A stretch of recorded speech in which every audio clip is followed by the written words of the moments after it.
All right. Good morning, church. Welcome to the sermon, Better Way.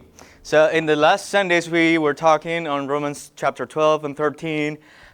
We have several invitations from Paul in chapter 12 and 13, invitations to let God transform us by the renewal of our minds, the invitation of us to understand that we're part of one body and that we participate in that body, that we should participate in the body actively. That we have multiple gifts, that we have different gifts, and we need to put them in practice. And then we have several invitations of not repay evil over evil, not revenge yourself, not avenge yourself, don't think that you're wiser than anybody else. And then we got to chapter 13 where he is talking about be subject to authorities, owe no one anything but to love one another. And then last Sunday we were talking that it's our decision to start making changes in our life, and it's our decision to start doing things in a different way. God has placed everything for us, and God has given us everything that we need for us to start being part of the body. He put us in the body of Christ, and now it's our part to make the decision to do something about it, to change the thing that we need to change, to stop doing things that we need to stop doing, and to be part of that one body and beautiful body. So for today, I want to illustrate with the story between David and Saul, some of the things that we talk in Romans chapter 12 and chapter 13. Are you guys ready? Yes. All right. So for these two stories, we have two main characters. The first character is Saul. So Saul is the first king of Israel. He was the first person that became a king to the people of Israel. And then we have David, who is the second king of Israel. Okay? At that point, Saul is the king of Israel, and because he turned away from God, God says, okay, you're no longer going to be my king or the king for my people. And now he anointed David, and now David is the king. But there is that conflict that there are kind of like two kings operating at the same time. And I was thinking there are some countries that can kind of like happening actually in the present. There is a president, and people chose another president, and there's conflict because some people believe this is the president, and some people believe this is the president. And there is that tension in between those two presidents. In this situation, there's something similar between David and Saul. So Saul is feeling that he is going to lose his kingship, his kingdom, because now David is the one that God has chose to lead the people of Israel. So Saul is not liking that, and he's like, okay, so I need to do something about that. So he's like, okay, guys, I need 3,000 of you, probably the biggest one, and I need us to go and find David to kill him. And that was the plan, okay? So Saul is ready. He took the 3,000, and they are all going together and finding David. And they just get to a place where they are really close to David. And then they got to a cave, and they say, okay, let's rest over here. Let's do something maybe tomorrow, okay? David knows that is happening, that Saul is in this cave, hiding and resting. David knows that that's going on. David knows that Saul is pursuing him to kill him. And David gets to the place, to the cave, and David makes his way into the cave, and everybody's just sleeping. He come to the cave, and he get closer to Saul. So the people of the friends and the people from David is like, okay, you got the opportunity. Kill him. It's your opportunity to kill him. He's sleeping. You can just or let us kill him. And David said, don't touch him. Don't do anything to him. And then so David doesn't let the man kill Saul. And then he just left. And the only thing that David does is that he cut a little bit of the corner of the robe of Saul. And that was the only thing that he did. He went out of the cave, and then I guess the next day, Saul woke up, and then Saul goes out of the cave, and then David goes behind Saul. And then we get to 1 Samuel chapter 24, verse 8 through 10. My Lord, the king, when Saul looked behind him, David bowed down and prostrated himself with his face to the ground. He said to Saul, why do you listen when men say, David is bent on harming you? This day you have seen with your own eyes how the Lord delivered me into my hands in the cave. Some urged me to kill you, but I spared you. I said, I will not lay my hand on my Lord, because he is the Lord's anointed. The first thing that I notice here is that David is the new king. David has been anointed by Samuel. David knows that he is the new king and that Saul is no longer the king. But David knows and respects the authority of Saul. And he said, and he prostrates, like in reverence to Saul, respecting that he is the king, or that he used to be the king. So he was not like, hey, now you're no longer the king, now I am the king, so I'm going to he was like, my Lord the king. So he talked to him in a respectful way, my Lord the king, and he prostrated himself. And that's actually kind of like the conversation in chapter 12 in Romans 13. And it's like, be subject to authorities, because they have been established by God. And then I found something interesting. It's the question that David asked to Saul. Why do you listen when men say? And I think now to start putting practical thoughts into the story, that is a really good question that you and I should ask ourselves, or that I can ask you. Why do you listen when men say? Because several times, the situations that we faced is because we're listening to men and what they're saying. We don't know if Saul was like, okay, you know what? David is the new king. And the 3,000 were like, no. You are the one. You are bigger than him. You're taller than him. You represent us. Let's go and do something. And he was like, no, but David's a nice kid. He killed Goliath and all that. No. We need to do something about it. And I was like, okay, let's go. Let's do something about it. We don't know that story. But why do you listen when men say? And that's an interesting question between you and me.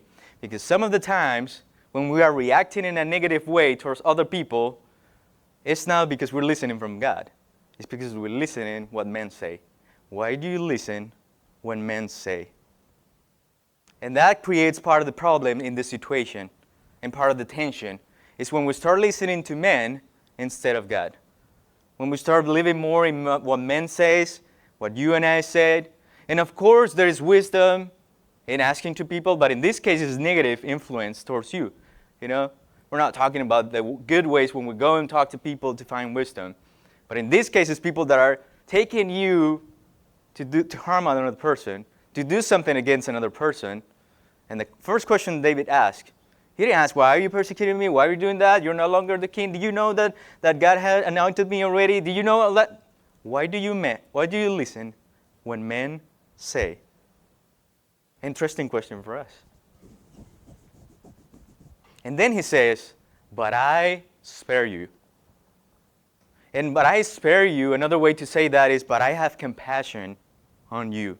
I have pity on you. I forgave you. I have mercy on you. So in this case, it's not like a hypothetical case where maybe Saul is going to kill him. Maybe Saul is persecuting him. No. Saul wants to kill David. That's why he is with 3,000 people. And that's why he is going against David. David knows that. But David chooses to spare him. David chooses to have compassion over evil. David chooses to have forgiveness over repaying evil over evil. David chooses to do it in a different way. And why is David doing that? David said, because he is the Lord's anointed. And it's interesting because he was actually the Lord's anointed. But now David is the new Lord's anointed. David knows that. But David knows that Saul was chosen by God to be in that position. And David is kind of like, who am I to kill the Lord's anointed? And that was kind of like in Romans 13. Be subject to authorities because they are from God, they have been established by God, and they have been instituted by God. And David, in this situation, and he is right, he has the right to do something against Saul because he will be defending himself. He's actually the current king. But he chooses to spare him, to forgive Saul, because he is the Lord's anointed.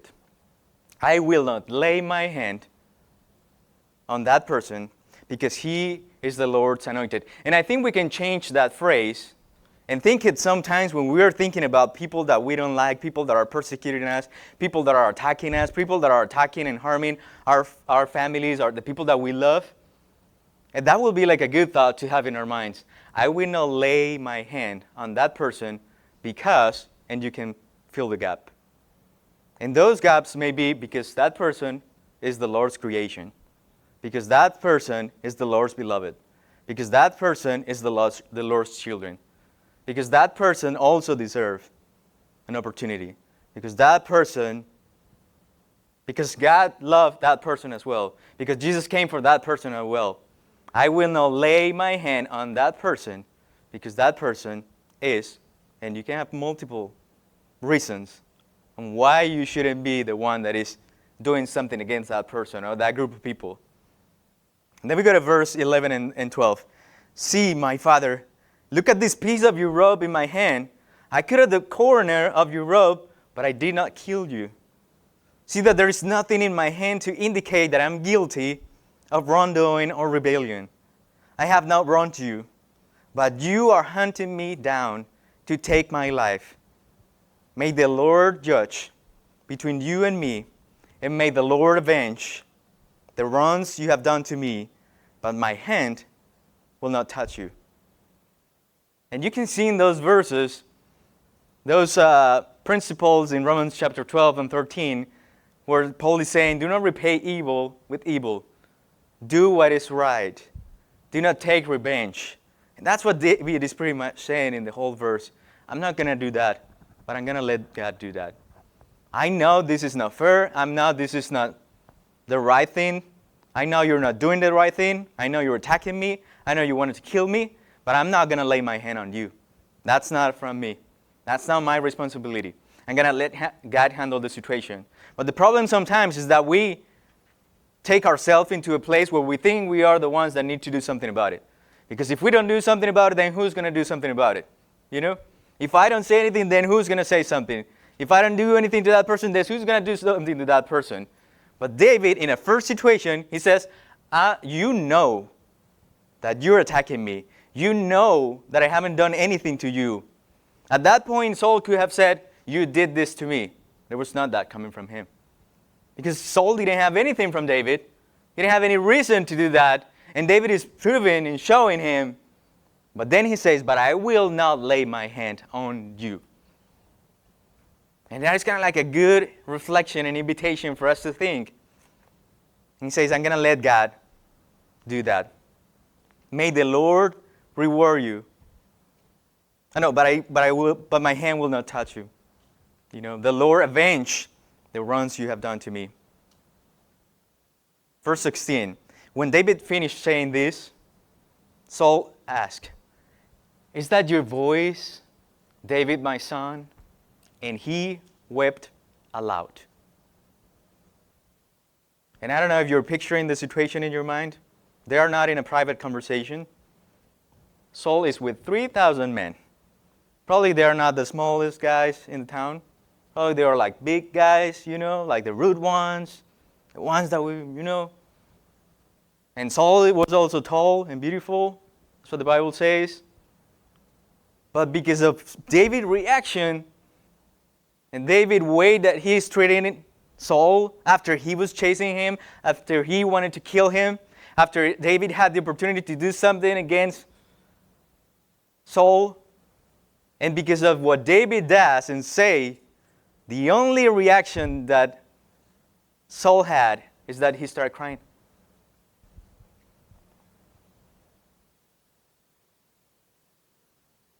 And maybe that's the reaction that we can generate in a person when that person is expecting me to attack, when that person is expecting me to react. If I react with love, if I pay with love, if I do something good, the only thing that that person has is just maybe to cry. And I think it's because whether love is coming from God, from another person, from a group of people, or from yourself to yourself, it goes in the inner self that you have. It disrupts everything, every layer that you have, and it goes and touch the heart, the inner parts of yourself. And it disrupts something. And that's, I think, what happened to Saul at that particular moment. The reaction from David was love, and he was not expecting that. And love came and opened everything in his heart and in his mind and touched that thing that he was afraid of. And he was just weeping out loud. It wasn't like he was like, oh, wow. I wasn't expecting that from David, No, it was like, yeah. That's what it says. Like, yeah. He didn't care that he had 3,000 people. It was like he wasn't expecting that love. He was expecting David to be like, okay, my friend, let's do it.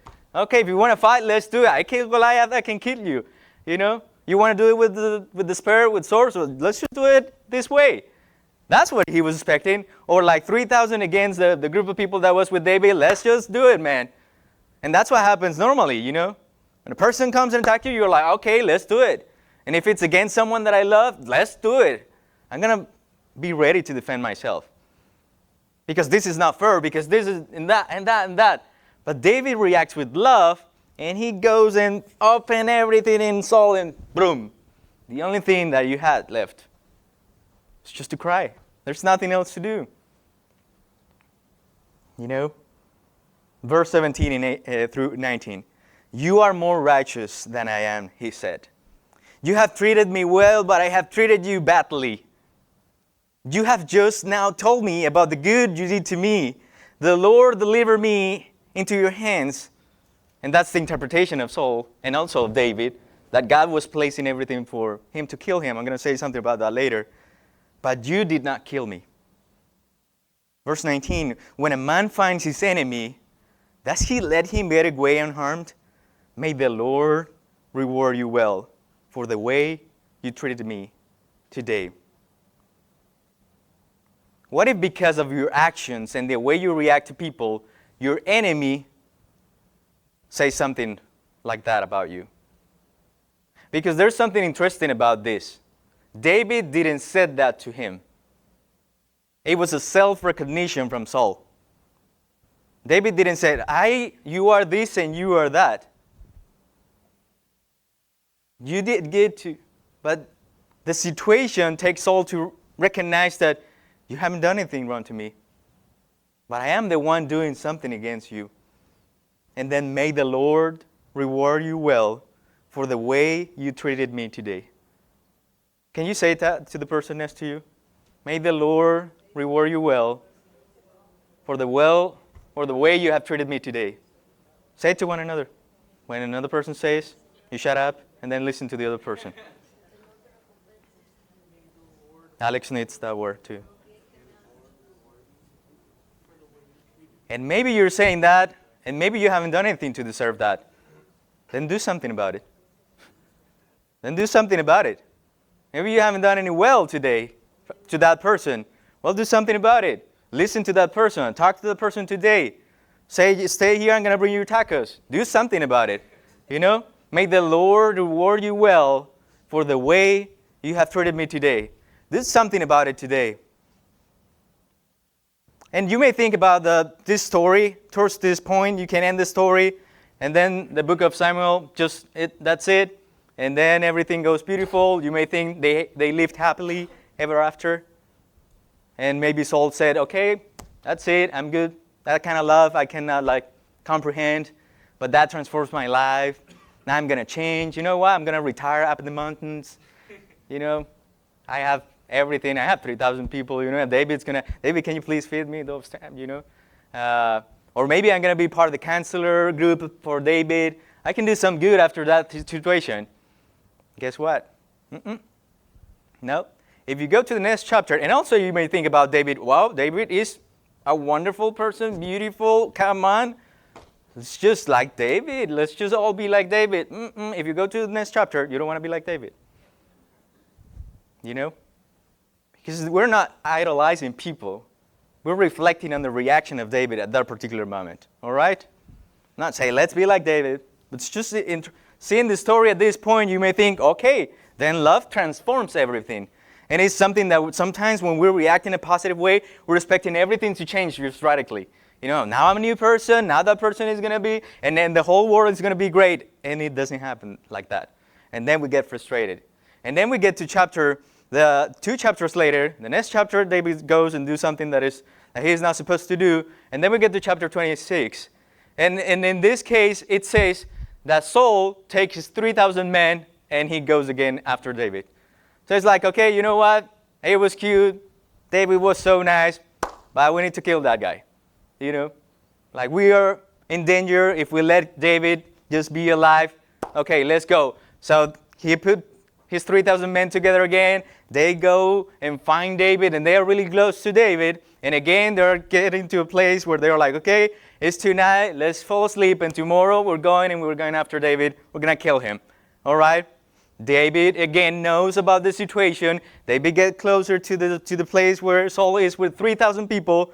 And David, with a few people, are able to get into the cave, get closer again to Saul. And now the people are telling David, kill him. It's your opportunity. You know, it kind of sounds like when we have like just the opportunity to say something to that person, it's like, I guess God is asking me to say it. You are any, you know, I guess God is asking me the time and the opportunity to revenge myself. This is my time to do something against, because God is placing everything for me to do it. And David said, I am not gonna do that. And the only thing that David does is that he takes the spear from Saul and like the water bottle. Let's say he takes the sword and the water bottle, and then he leaves. He goes to the other side of the place, and then David starts calling to Saul's men. Hey, guys, look, I have your Lord's things over here. How is it that I have them? And you didn't do anything? Oh, come on. I was going to kill your Lord, your king, and you guys didn't do anything? And then Saul starts listening to David, and then Saul recognizes David's voice, and then, are you David? And David says, yes, I am. Why are you pursuing me? You know, but David is on the other side. And he's like, why are you doing this to me? You know, why are you pursuing me? I haven't done anything against you. And then we go to chapter 26 and verse 21. Then Saul said, I have sinned. Come back, David, my son, because you consider my life precious today. I will not try to harm you again. Surely I have acted like a fool and have been terribly wrong. And again, in this case, something that is interesting is that David didn't say that to Saul. David didn't say, you are a fool. But Saul says to himself, I am a fool because of the way I acted. You are wrong and I am right. David didn't say that, but Saul said that to himself. Saul said, I have been acting terribly wrong. You know? And that's the reaction when you receive good over evil. David didn't say those things, but it was self-recognition from Paul. And it will be nice if our actions will take the people to reflect that they're doing something wrong, instead of my words telling them. Because I need to tell that person that that person is doing something wrong. Why don't you act in a lovely way so that the person comes to the conclusion that they are doing something wrong? But sometimes what happens is that in the middle of the situation, we're kind of like acting in the same way. But we want them to know that they are wrong because I am the one that is right. What if you act in a lovely way so that the person comes to the conclusion, I have been doing something wrong. I have been terribly wrong. And if that person doesn't come to the conclusion, well, it's not our place to say or to judge or to avenge, but to love and do something different. All right? And then we go to verse 22 and 23. Here's the king's prayer, David answered. Let one of your young men come over and get it. Because David's not a fool. David's not going to go and give it to Saul. Maybe he's going to be killed. You know, in the whole situation, David knows what's going on. The Lord rewards everyone for their righteousness and faithfulness. The Lord deliver you into my hands today. But I will not lay a hand on the Lord's, and he said again, anointed. And I was thinking about this situation because David thinks that the whole situation was placed from God so that he killed Saul. That's the interpretation that David is seeing. The whole situation was for me to kill him. David, the Lord put you into my hands. That means like it was my decision to kill you or not. And I wonder if that was actually what God was trying to do on David, or if actually it was something different. If instead of God saying to David, okay, this is your opportunity to kill him, it was God saying, this is your opportunity to love him. But David's interpretation is like, it was my opportunity to do it, and I didn't do it. But I wonder if sometimes when we see those kind of situations, it's not an opportunity for us to attack and to say and to do things, but to react with love, but to act with love, but to pay with goodness, but to bring peace, but to bring harmony into the situation. I wonder about those things. And I think that we can recognize that there's always a better way. There's always a better way to react. There's always a better way to say things. And now the question right now is, are my actions showing love to them?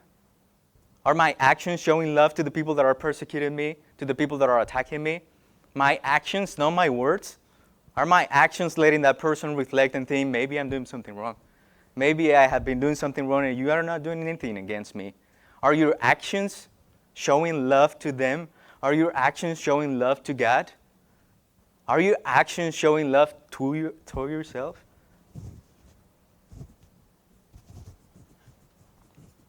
And then we go to verse 25. Then Saul said to David, may you be blessed, David my son. You will do great things and surely triumph. So David went on his way, and Saul returned home. Say that to the person next to you. May you be blessed. And say the name of the person. You will do great things and surely triumph.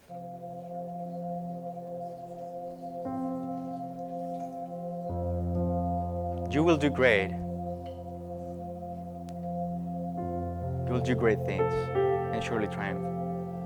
And this is not coming from a beautiful, inspired poet. This is coming from Saul when he was about to kill David. But because of the reaction and the situation with so much love, Saul is saying, may you be blessed. And I want to say that to you. May you be blessed in Lambada Church. You will do great things and surely triumph. God bless you.